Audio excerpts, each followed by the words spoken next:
So the earliest memory I have of my grandfather was from an Easter Sunday church service when I was 3, which is funny because it's probably the only church service my grandfather ever showed up to in his life. And I can't remember who convinced him to come, but I remember that the service was outside. And during the silence of the pastor's prayer, I remember this woman walked by.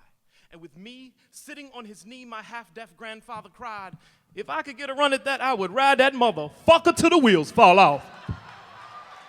And at that moment, nobody's head was still bowed to pray. Shit, you could have heard a dime drop into the collection plate. It was like Jesus himself stopped the church service to ask, "What the hell did you just say?" But that was my grandfather. The second oldest memory I have of him is from when I was 4. He taught me how to salsa step in sweat socks across parquet floors. I remember he taught me quick, quick, slow, quick, quick, slow. He was a dance instructor when he was younger. He gave my brother and me a trophy once. But after that, I don't have good memories of my grandfather. He was an abusive alcoholic, which gave him diabetes. And when the blood could no longer flow to his toes, they cut his legs off at the knees. And it's a sad thing to see, a dancer with no feet.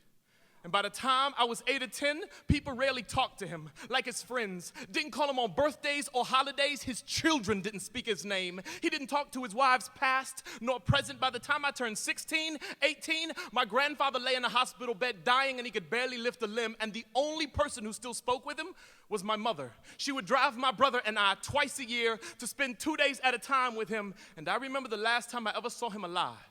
He said, "Some men are big enough to understand how small their existence means." But I'm not one of those men.